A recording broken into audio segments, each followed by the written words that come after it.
प्रणाम आचार्य जी। शिवोहम। आज का सूत्र पढ़ा जाए। Let us get to the sutra of today. ऋतंभरा तत्र प्रज्ञा, वेयर previous सूत्र निर्विचार वैशारद्य आत्म प्रसाद ऋतंभरा तत्र प्रज्ञा. Tatra means there. Then the question should be where. In Atma Prasad, a person who has received that experience of self, which is rooted in its innate joy of just being there,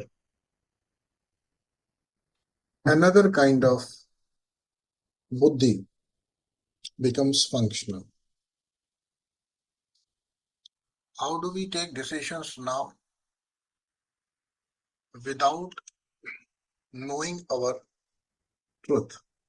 We take decisions based on our learnings that have happened in the field of Prakriti. Okay. So our learnings that have happened in the field of Prakriti participate in the decision-making processes, and our discrimination is the ripened state of our buddhi. Buddhi or intelligence or intellect that we have, when it concretizes and is used purposefully, it serves as discrimination. That buddhi, that intellect is referred to as prajñā. This prajñā is going to be more and more refined as we progress and establish our attention or experience in our being, the truth that we are. Or when we disallow our mind to waver and become influenced by or impacted by not only the sanskaras that are falling upon it, but also that it triggers in our smriti or memory. Our decisions are mostly based on our past knowledge that we have held close to us. And all our knowledge is colored. Most of it is colored with raga and dvesha. This needs to be recognized, that our buddhi is colored in raga and dvesha. We don't take decisions that ought to be taken. We don't engage in actions that must be done. We do things which we like. Correct? We do things which we like. We take actions based on the anticipated outcome, whether it will suit our expectations, our liking, or not. Therefore, we continue to revolve in this world, keep coming back, because all our decisions are being taken by the stimulus that we receive from Prakriti, domain of Prakriti, and the learning also is that which we have gained using this Prakriti. So, how can you be freed from it? You cannot be freed from it. Therefore, when this Atma Prasada or the joy of being is discovered, in the state of niruddha avastha, or the state of chittam where vrittis have almost subsided, then intellect doesn't sleep. Only mind is free of vrittis. The ego also doesn't become defunct. It is also working. And the intellect is also working. Mind has ceased to work. Other two aspects, higher aspects of mind, are still working. They are there. But now they cannot be impacted by, colored by, influenced by what is happening in the mind space. All right. So if it is functioning, and to function is its nature, anything which is made functional and it never ceases to operate, for example, it never ceases to function. For example, even in deep sleep, when we don't know anything in the domain of Prakriti, we are not aware of even the vrittis and vasanas that are floating in the mind space of our mind space. We are also not kind of aware of who we are. Even then, this higher faculty of ours, buddhi, continues to watch over. It continues to remain alert. So there is no time when you do not know. You may know that you did not know anything, even that is knowing. You may know that you did not know for that much period. Correct? And that expression or that manifestation of that knowing will be able to sprout when a higher state of consciousness is received or a lower stage of consciousness is received. For example, when you go to sleep, you are not aware. You become aware of the quality of sleep when you come back to waking, which you may term as a higher state of consciousness. Buddhi or prajñā or intellect was still operational while you were sleeping, and it was always gauging what was the quality of your sleep. Correct? It's not only inference that you take out. It's not that you look at your physical state and then say, as that you gauge what kind of energy levels you have, and then you infer that you had a good sleep. No, you don't do that. It's not inferential knowledge. After waking up, you intuitively know you had a good sleep.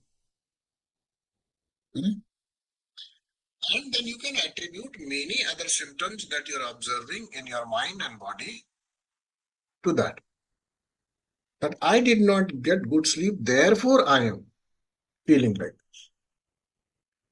It's not that I am feeling like this means that there was lack of sleep. Right? Now, mostly that is the understanding. However, in Tantra philosophy, even higher kind of understanding can be given here. That even in Sushupti, we have many levels of Sushupti.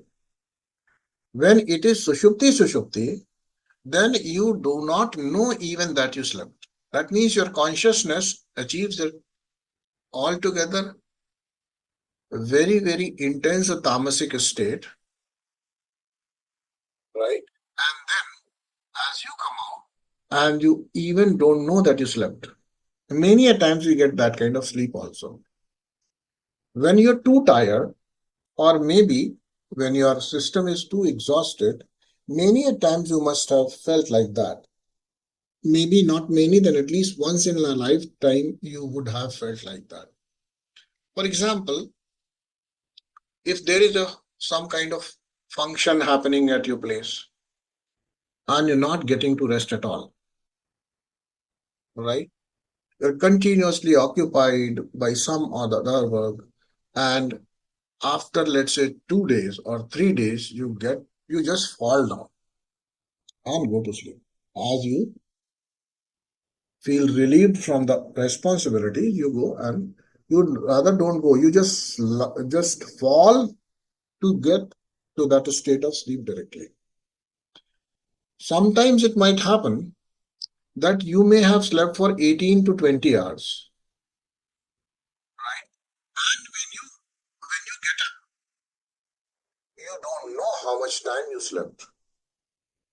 That is a state where most of your time you spent in sushupti, sleep within sleep. You're not aware of even your sleep also. That your buddhi, your intellect has become too much tired, or rather it has entered that zone, which it does enter even in normal sleep cycles. Every day it does. However, the duration is different.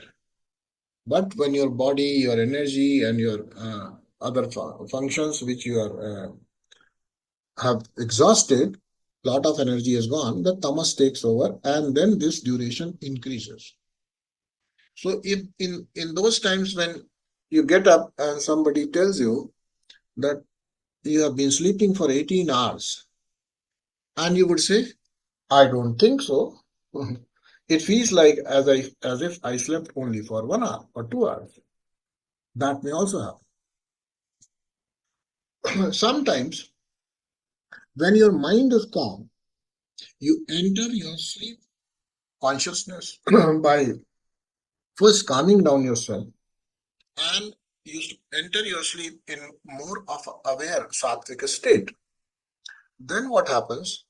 A very less amount of sleep may also feel like it's because you're aware, and this awareness which is lighting up that experience makes it more effective, impactful, and also more nourishing. Then what happens? In maybe 30 minutes of sleep, such sleep which you achieve in some of the yogic processes such as yoga nidra, you feel nourished. You feel as if you have slept enough. Everyone sleeps in yoga nidra, but that sleep is kind of jagrat sushupti or swapna sushupti, which is a deeper state, which is a deeper state in terms of experience and a higher state in terms of sushupti. Correct? So this is what I am trying to tell you by bringing about this example, that our consciousness, which is expressed in the form of our intellect, continues to be continues to stay operational all the while. Hmm? And actually, this is true because being is nothing but knowing. If you don't know, then being is of no value. You can't prove your being without knowing. Being, experience of being, is operating on the substratum of knowing. If knowing is taken away, being has no existence. Hmm? And this knowing happens at two levels. One, it happens at the level of intellect, and another knowing happens at the level of Purusha. Okay? At the level of Purusha. Here, Patanjali has been discussing all the variants of samadhis which are termed as lower samadhi. Please recognize this. All these samadhis were in the category of Sabija samadhi, Samprajñāt samadhi. Okay? Right? Which means this samadhi is at the level of your intellect, not yet transcended the Prakriti to become the experiencer that Purusha is. Do you understand? two types of samadhi, samprajñat, asamprajñat. In samprajñat samadhi, you attain the most blissful state of your mind. That is, most blissful state of your knowing, which means most blissful state of your being. Correct? And the joy associated with it, and of course the powers that it offers to you, they are very, very uh, interesting, lofty, they are kind of miraculous powers, etc. Therefore, it was told two types of vairagya needs to be cultivated. One is vashikara vairagya and another is paravairagya. Now, if you start enjoying this lower state of samadhi where ṛtaṃbharā prajñā starts operating, it becomes functional, then many things you would know which others won't. Did I not tell you that you may not know about your past lives, but a yogi would know if he starts operating here. If you are trying to stay in this state of niruddha avastha, what is called ceased state of vrittis, by applying vashikara vairagya for long enough, ṛtaṃbharā prajñā becomes available. Ṛtaṃbharā prajñā is obtained by vaisharadhya. What kind of vaisharadhya? What kind of mastery? The mastery of thoughtlessness. Okay. When thoughtlessness happens, the mastery is able to give rise to another kind of intellect, knowing. This knowing is still in the domain of Prakriti, rooted in intellect. And therefore, it is called Ritambhara tatra prajñā. Now, this Ritambhara prajñā reveals so much that you may start enjoying. You see, all your enjoyment is in experiencing, knowing. Whatever we are experiencing in this world, at the end of it, it is about knowing. When you take up any project, you begin by knowing that you don't have certain things in your life, or certain task, or certain situations. You know that they don't exist. Then you work on it, applying your kriya shakti. You accomplish the task, and the task is completed. You again know that you have it.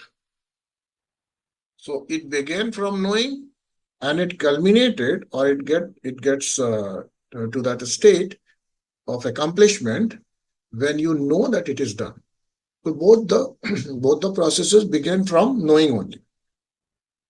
Correct?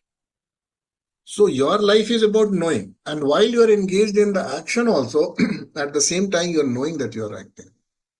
At the same time you know that you are functioning. At the same time you know that you are pursuing. Correct? So it's all about knowing. This knowing is the finest experience of your intellect. Alright? So yogi knows so many things. Only if he starts staying in this thoughtless state and still in the domain of Prakriti. Because if you see, you are not aware or want to know about anything, that anything would not be self. It would be something other than self. If you say, I want to know, it cannot be self. It will be something other than the self. So the domain of such knowing is in the domain of idanta, or thatness, or thisness, whatever you call, right? It is not in ahanta or I amness. So Ṛtaṃbharā prajñā operates in the domain of Prakriti. And it is such a wonderful, such a power position of power that you may start enjoying it. And if you start enjoying it, then you are still trapped in the cycle of Prakriti, which means you are not going to attain freedom.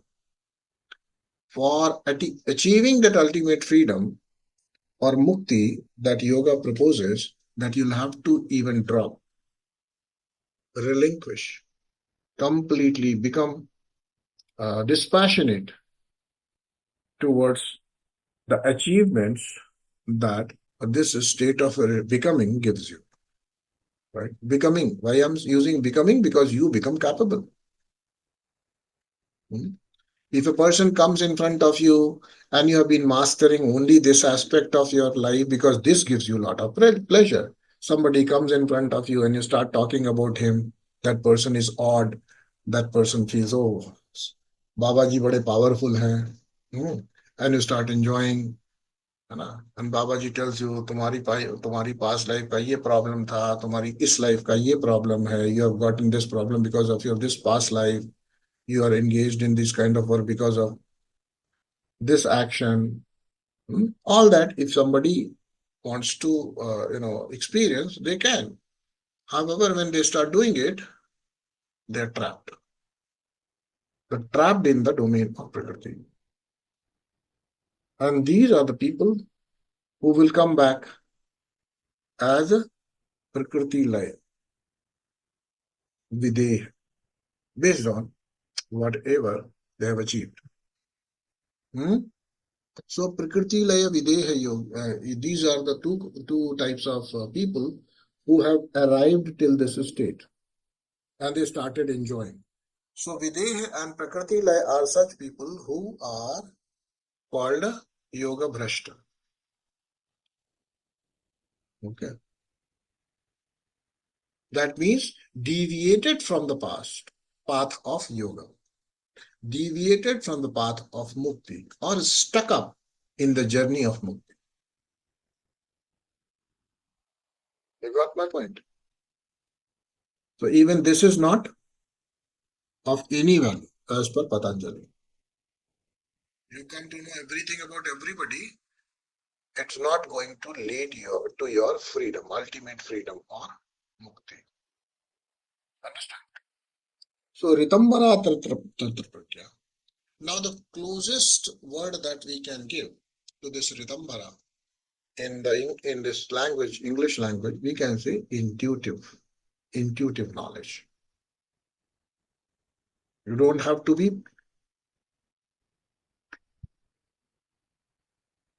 presented the evidences or the reasons to know, right? For example, you have to see smoke coming out of some place in order to infer that invisible event that is happening there and to conclude and to tell that, yeah, there is fire. What did you need? You need certain input.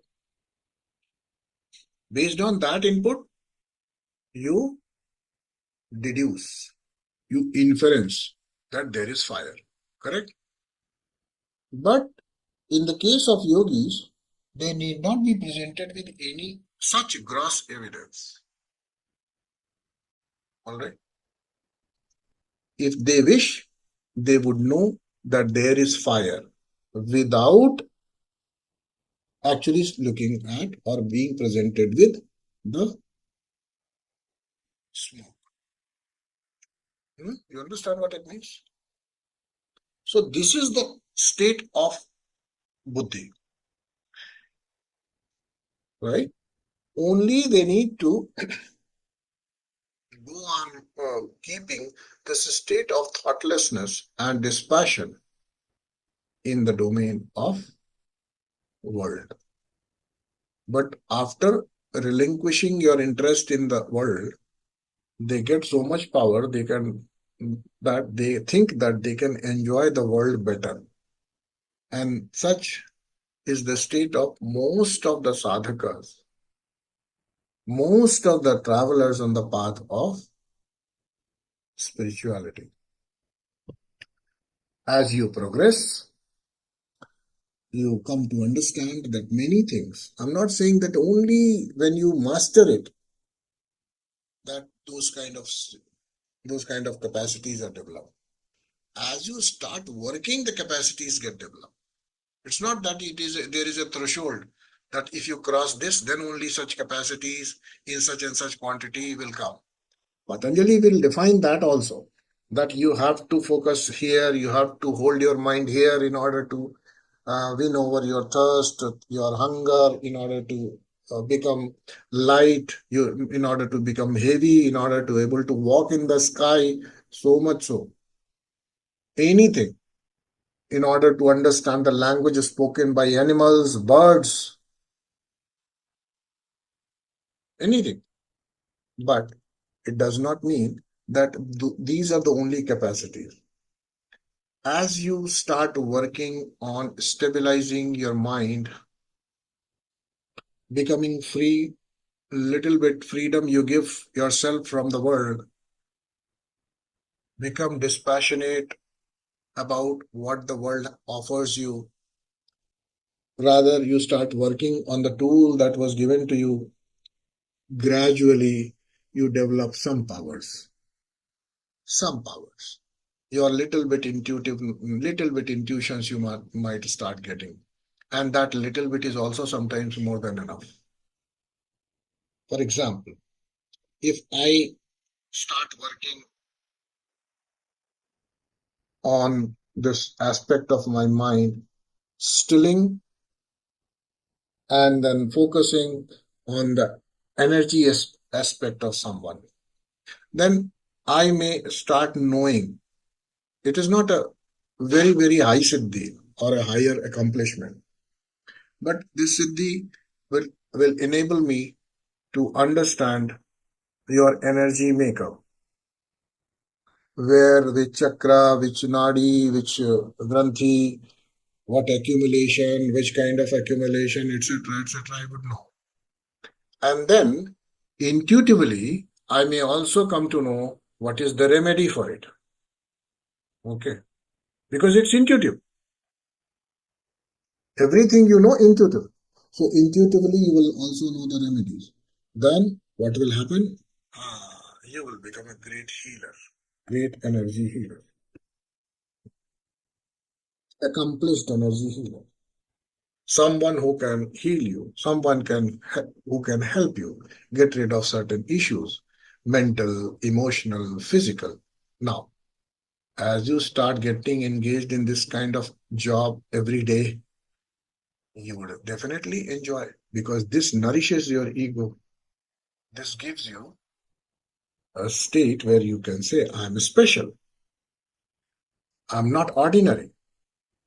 And then another word for that people use, although they are not so, they'll say, I'm blessed. I'm blessed with these powers. Actually, are doomed with these powers.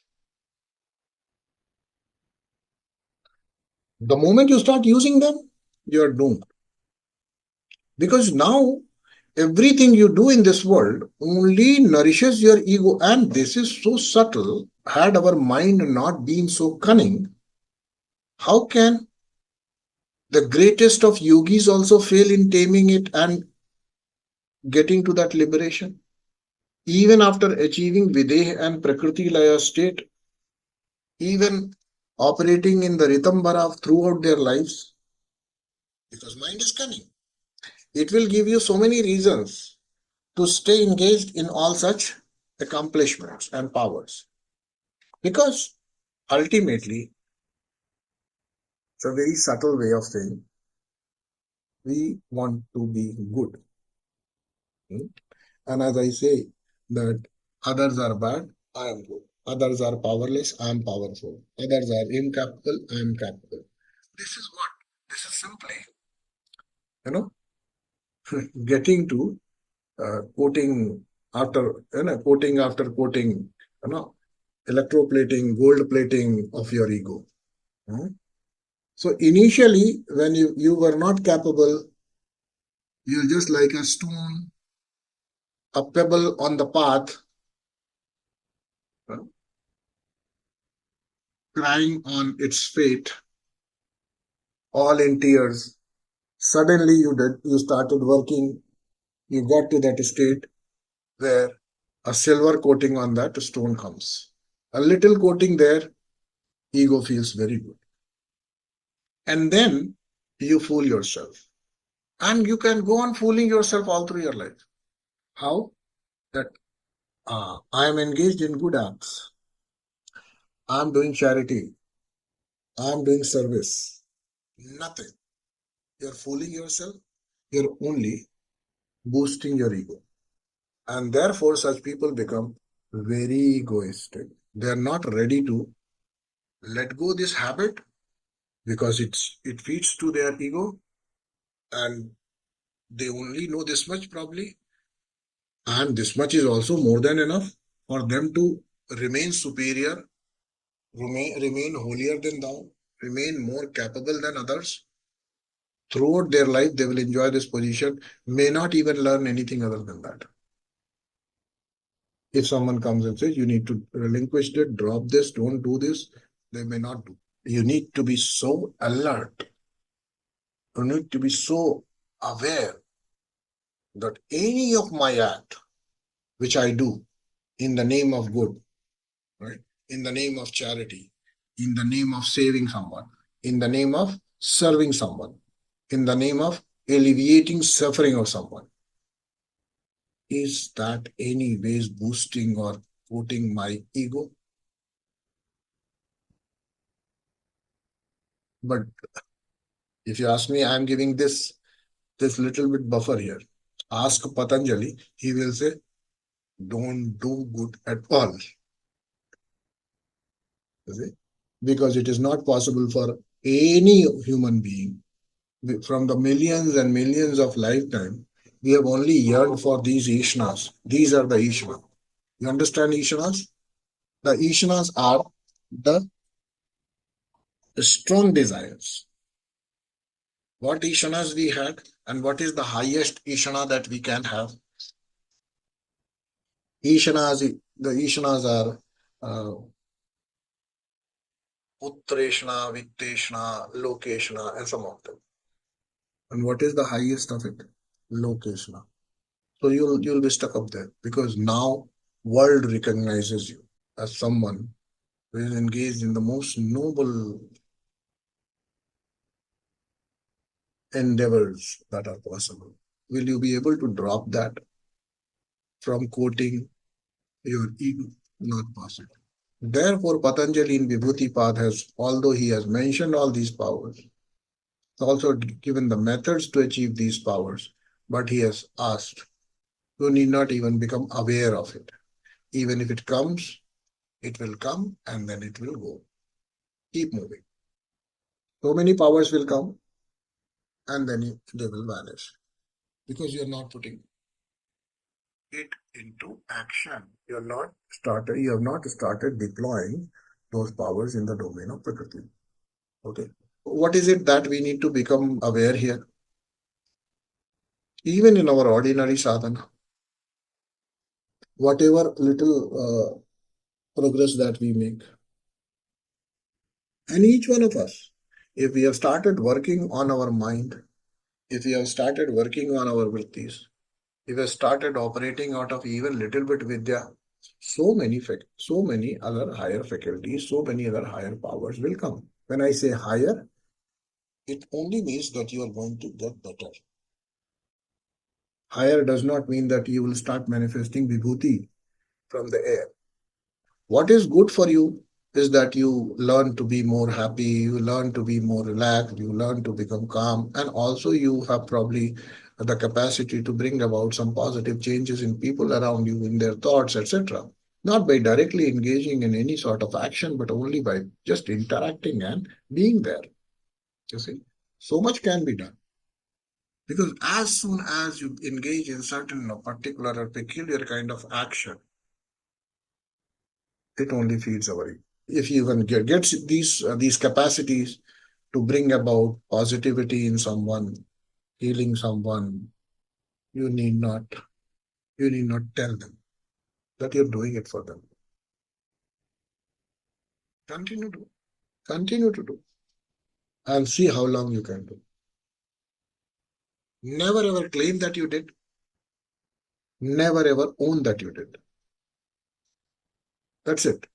Whatever good you want to do, continue. And I'm sure after a while you'll say, enough of this, enough of this. Why? Because, and at the end you'll say, it's a thankless job because you are not even patting your own back for doing all this. And you're not getting any appreciation or thanks or gratitude from anyone. How long will you continue? That's our nature. We can't continue to operate in this world without either being recognized or either being recognized or being rewarded for it. You can't do it. After a while, you will just drop it. You'll say, enough is enough. It's a thankless job. It's a moneyless job. What is it that I'm engaged in? And that creates such gradual shift, creates another kind of vairagya, which is known as paravairagya. When you continue to do good, then it happens. When you don't own it, what will you say? It happens. And when it just happens and don't own it, you're free from it. So even this recognition that it happens through me is a problem. Therefore, Patanjali says, don't engage there, don't try to achieve these, because these are like, suppose you have set a target for target that I want to go to a particular place using the conveyance of train, let's say. So you use that mode of conveyance, use a train, and you set out that I'm out for the journey, and now I would reach there at a particular station. Let that be X. On the way, you will be presented with many attractive places, stations, etc. And you may fall for it. You may get down there. And if you get down, that simply means you have given in to the temptation of dropping off your journey, falling off your resolve. Simple inference you can draw. If you have understood that, right? Right or not? So here, if you have started moving in the direction of mukti, moksha, or recognition of the truth, that self that you are, then any power, any experience, any capacity, if you just invest yourself even a little bit. It's a great declaration. I'm not interested in the mukti anymore, at least for this much time. Okay. And this much time you can never decide. Those who live in this world, they always feel that I will start doing, some sort of sadhana. I will work on myself. I will try to develop dispassion, vairagya. I will also take sannyasa and a little bit more time they ask for, always. Some, some little time. In a very little time, I will be there. Don't worry. I'm just there. I'm planning and it will happen. Has it ever happened? It won't happen because this little time can become many lifetimes. So little indulgence with these powers, which ṛtaṃbharā prajñā gives you, little indulgence can become an indulgence for lifetimes, lost opportunity for lifetimes, because you chose to get down from your train for a while. And world that it is also called Jagat. What is Jagat? Something that is with a lot of glimmer, shimmer, jagmag. It is always very attractive. Jagat is something which continues to do this play of light, jagmag, jagmag hota rehta hai. इस जगत में as you enter, you can never be sure when will you come back and catch train again. Right? So, Ritambhara Tatra Prajñā is a declaration of Patanjali that yes, you are going to achieve a very, very high degree of intuitive knowledge, where you need not depend on your indriyas, the input those that indriyas offer. That means to know anything in this world, you need only your mind, only your intellect you need. You don't need anything.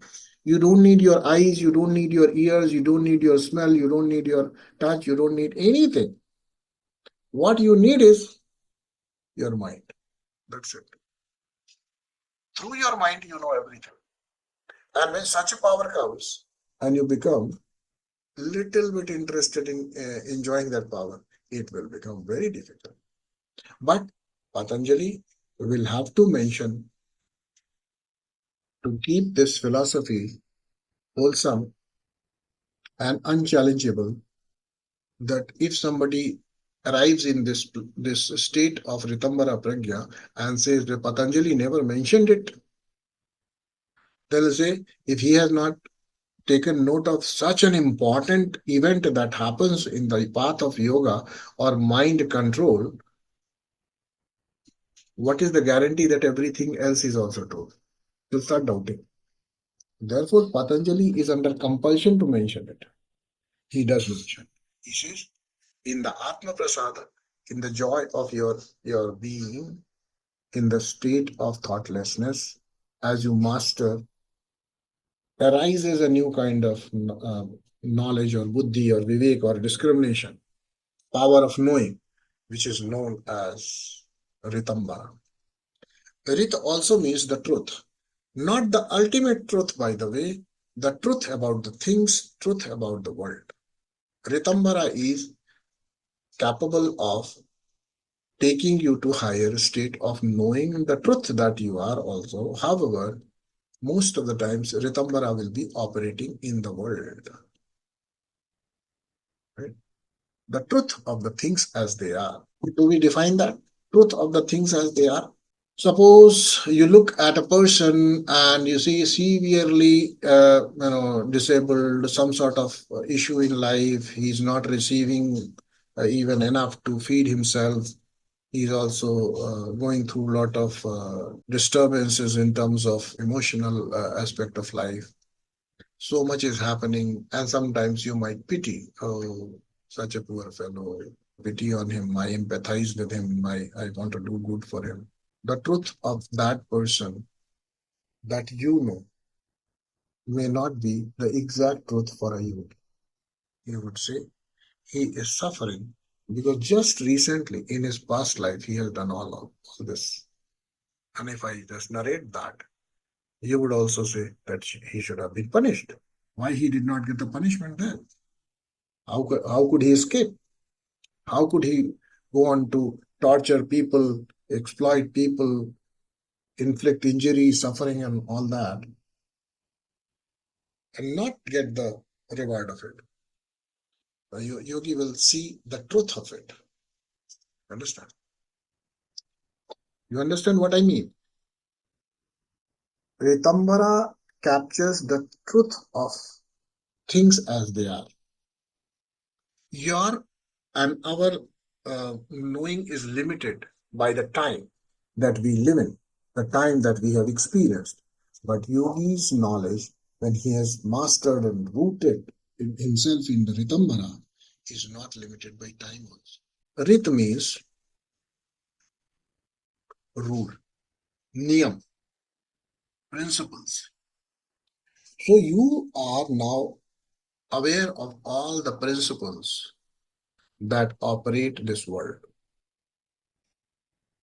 Correct? Ṛtaṃbharā means you are now aware of so many rules, principles that are operating in this world. And here, if you take this particular system of Sankhya, from which the yoga has been derived as a practice, who would know that the earth element is responsible for Gandha Tanmatra? How would anybody know? how that principle would anyways be known to an ordinary person? No possibility. That the Gandha Tanmatra gives rise to a element. Elements anyways are not visible. We see we see earth, but is that earth? No, it is not earth. That earth which we see is nothing but soil, sand, minerals. That is not earth. And a mixture of everything.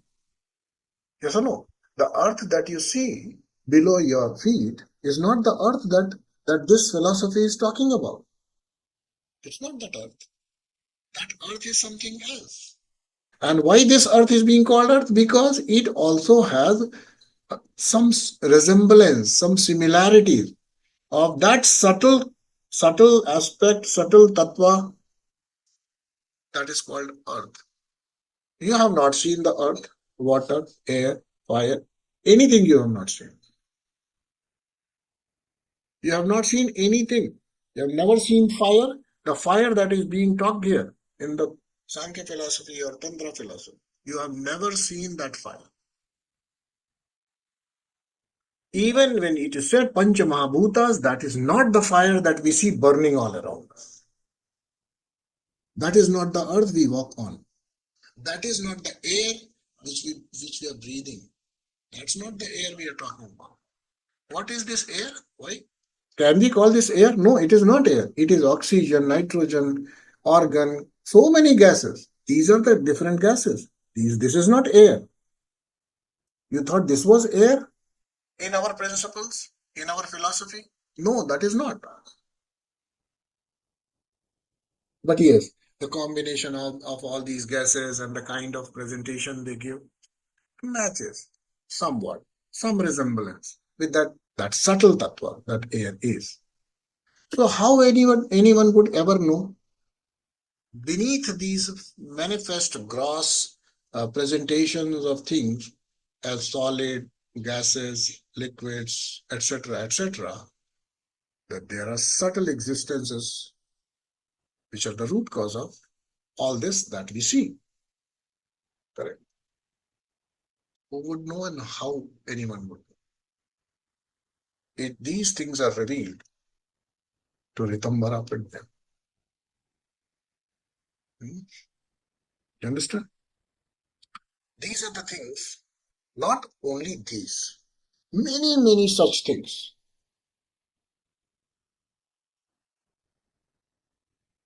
How many of you know that there is past life? How many of you? Accidentally, some people know. Accidentally. Ordinarily, you don't know. One in a billion also doesn't know that there is past life. That this consciousness that is operating as Mr. Beans was actually Mr. Buffalo in the previous incarnation. Nobody knows who has experienced this and in what state of knowing it has been known in ṛtaṃbharā prajñā. This is the rule through which, this is the principle through which the consciousness that feels itself limited operates and travels in this cosmic world that is called Vishwa, Jagat. So all the knowledge that we are studying in Shastras or scriptures, it has been received in this state of ṛtaṃbharā prajñā. So it is a very high state, very high, very elevated state of being. So these are the things which ṛtaṃbharā prajñā can reveal to you. However, arriving there requires mastering of the previous sutra. What was that? Nirvichar Vaishara. What should be our goal? To stay nirvichar most of the times, not having any thoughts. That's the way. Hmm? How do we begin? By not having too many thoughts. And how do we not have too many thoughts? By not taking interest in too many things. By limiting our interaction in this world, by limiting, first, by limiting yourself in terms of the choices, and later by giving yourself no choice. And no choice does not mean that you would not experience this life as it is. No choice simply means, no choice simply means I live as it comes. I eat what comes on my plate. I still may know that this dish is not as good as that. However, no choice. Until like that. Mhm. So, minimum choices, bare minimum choices we give to ourselves. And that is how we gradually progress. Reduced raga dvesha is the outcome of this particular thing that we are learning here. Giving yourself no choices, right?